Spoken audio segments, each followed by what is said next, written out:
We do indeed, Byron. We've come to the den on this very cold morning, and look, Ribbon is with her little youngster, and they've been having a little nap, it looks like. Now, I don't know where the other one is. There's just the one that I can see at the moment. Maybe the other one has decided this is far too cold and ridiculous to be outside, and has had a good feed and then run back into the mound to go and have a good rest inside the mound. Now, please don't go, Ribbon. We just got you. Ribbon has had a good meal. Oh, she's limping a little bit as well, which is interesting. She's definitely had a good meal because the smell coming off her is smelling like rotten flesh. It does not smell good at all. Now, I hope she's not going to go far. Oh, there's the other little youngster. Hello. Good morning. I think they're also wondering, where's Ribbon going? So, Mom, come back. Wasn't finished playing and suckling. But the smell of rotten meat is quite pungent here this morning, so I think Ribbon definitely had a good meal. Her belly looks quite full as well, and she's got a little swollen tummy as well, so she's definitely had something to eat. Now, I know a lot of you have been asking us to come check on the den the last few days, and yesterday morning I said I would do it, and I didn't get around to it, unfortunately, with the lions and the jackals, but we've come today, and they are looking so big already. It seems like they've grown since I last saw them. Last time I saw them was about a week ago, and they already look a lot larger. The spots seem to be coming out. Still as curious as ever though. Look at them peeking around the bush, busy smelling us, and they know that when Mom wanders off a little bit, that they are being naughty by being out the den, and so that's why they're going back towards where the den is. So the den is just round that corner.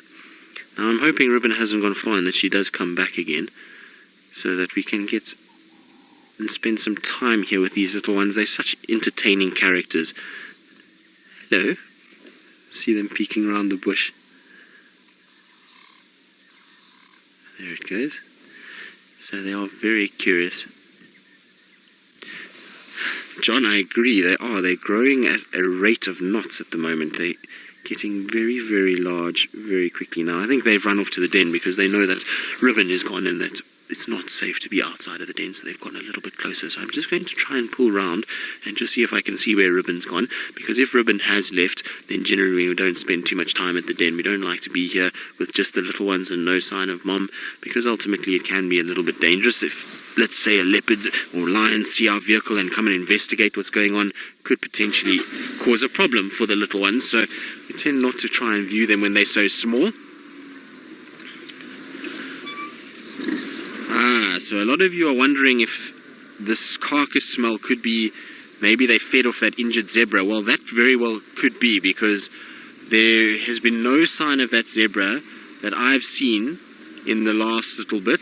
So the last few days there's been very little sign of that zebra. So maybe it died somewhere where we haven't been able to see, and because we've had very cold, overcast conditions, there won't be too many vultures around either. They won't be in the sky, and so it'll be difficult for us to find it. But that's very, very possible. And maybe if it's not the injured zebra we had on quarantine, it could be the injured zebra that was around Arathusa. There was that one that James had yesterday, so maybe one of those. But we'll definitely look around and see where all the hyena tracks are going. But I know, as far as I know, nobody's found any sign of that particular carcass. Craig, I think I'm going to reposition a little bit, because where we are is not the best side. On the other side is actually better. So while we try and get ourselves a better look here and see where Ribbon's gone, let's go back to Byron, who I believe is on a roll with elephants this morning and has another elephant to show all of you.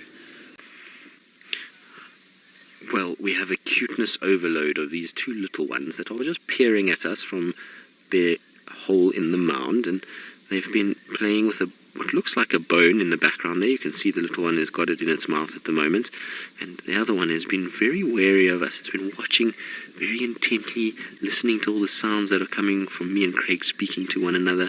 Craig and I, should I say, sorry. And they have been very, very cute. But like John said just now, I can't believe how big they're getting. You can actually see the spots are coming out day by day. More and more spots are visible, so they're starting to get quite cheeky, and you can see very protective of their bone already.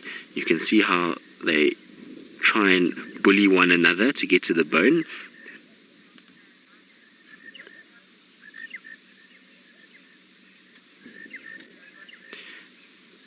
Dory, South Carolina, you're asking one looks bigger than the other one. Do I think maybe that's a female?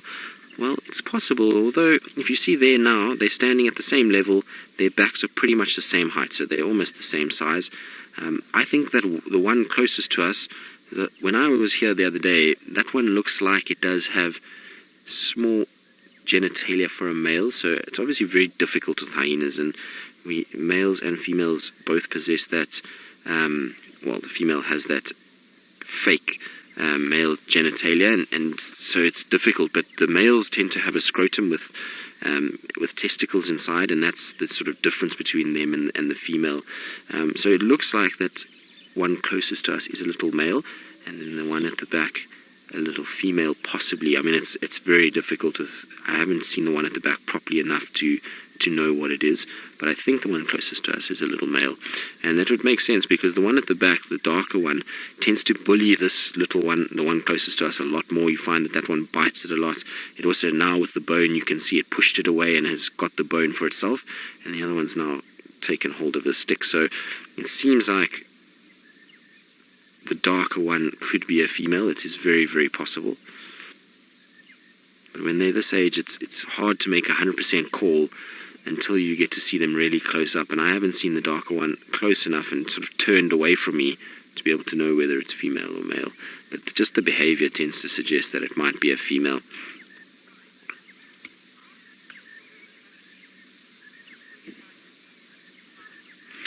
Mike, this was quite an interesting one because as somebody that lives inside the reserve, hyena become a part of your life, and you get to sort of spend a lot of time with them because they are interested in camp, and they do come around quite a bit. So you've asked whether or not hyenas sort of shy towards humans, so do they come where humans are?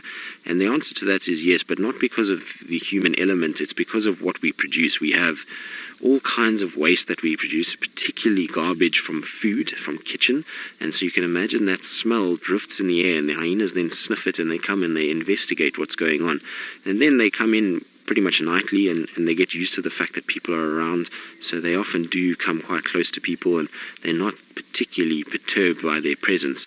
These little ones is a little bit different because they've never left this den. All they know is this den site, and they're now getting slowly but surely used to the fact that this vehicle comes around and doesn't harm them, and mom doesn't really care too much, and that's why they don't worry about us too much now. But if I had to get out of this vehicle and walk towards them, they would go scampering inside that hole and be very, very scared of me. But come 2 years' time, when they've spent a bit of time walking around and they've been towards the camp, then they'll be a lot less nervous of us on foot. But it's more that they come towards human sort of settlement because of the waste that we have. So, you know, the food and scraps that I was saying that come out of the kitchen, that causes them to come and investigate what's going on. Oh, little bathroom break from that one. It looks like it just marked with the gland.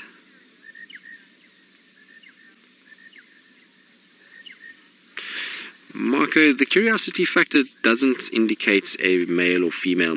You find that sometimes the females tend to be a little bit more brazen and a bit more bold because of that dominant structure. You know, the females are more dominant than the males, and so they tend to be a little bit more bold. But it's not to say that the males won't be. I've had many den sites where both male and female cubs are very curious, and they come up and see what's going on. So it's not... You cannot ID or sex them by their curiosity, unfortunately. It would be nice if it was that way and the females were bolder and came closer, but it's not the case. There'll also be different personalities within all of these little ones. So if you had two females, you'll find one will be shyer than the other. And it's the same in lion cubs and leopard cubs. It's the exact same situation, is that you tend to have one sibling that is often a little bit more shy than the other, whether it be male or female. But aren't they cute? I'm quite shocked that they're actually out and moving around quite a bit because it's very cold this morning. We've got jerseys on and we're all wrapped up and there's a cold wind blowing. So I would have thought they would have been safely bundled inside their termite mound, staying nice and warm. And look at this one, pasting. So what that hyena is doing, hyenas have a very interesting way of marking. So rather than urinating and defecating, which leaves a chemical scent, hyenas also have a little gland that's underneath their, well, it's called an anal gland basically, and that gland secretes a little paste that when they walk over a grass stalk like that, the little paste is left there, and that tells all the other hyenas who they are, whether or not they're in heat, if they're a male or a female. So it's very different to a lot of the other animals out here. In fact, there's no other mammal that pace that like the hyenas do. So very interesting though that the little ones are doing it. You can see they're not actually urinating, they're just walking over the grass and between their legs, and that little gland sits underneath there. So there we go, we can see that little one. See how it's walking over the grass now?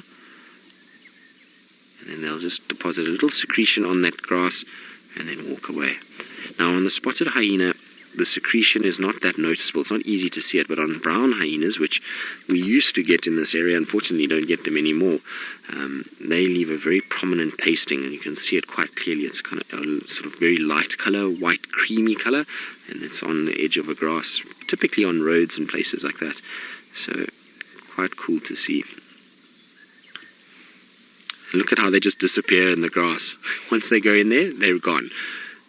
You can imagine for them, now that they're getting a little bit older, that they're exploring all this area, it must be so fun to go through all this grass and play around, and there's tree stumps and bite those, and leaves on trees and sticks, and to explore around you must be such an entertainment for these little ones. Yes, they are.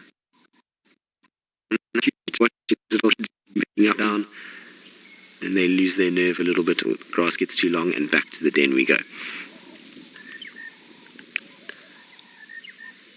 Now, these little ones are going to have so much interaction in terms of other animals as well. You're going to find lots of things that are going to come past this den, and particularly now in summer, you're going to get millipedes coming past, there's going to be tortoises, and they are, whatever comes past you is going to have a rough time, because these little hyenas are going to play with whatever they can. They'll first be quite nervous, then they're going to get all over that, much like they have with the vehicle.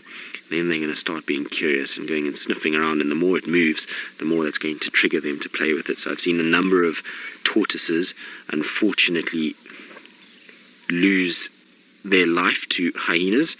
They end up in a situation where they walk towards the den, and they then get played with for hours and bitten and chewed, and the only animal that's actually got the jaw power strong enough to break through those shells is these hyenas. So it's quite amazing actually to see how many actually get killed in these summer months. I remember a den site on Elephant Plains, and at one stage there was about, I think it was about 6 or 7 tortoise shells that were littered around the den site, that these poor sort of, well, not poor hyenas, but poor tortoises that had succumbed to these ravenous little mouths that were running around at that stage.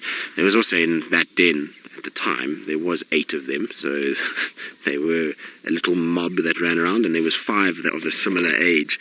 So, and they were very naughty. They used to be like a little gangsters, and they would run around. And the one time they came to Simambili when they got a little bit older, and they were about 8 months old, and they managed to get onto the deck at Simambili and get into all the couches. They chewed 3 different couches, and then they decided that that wasn't enough.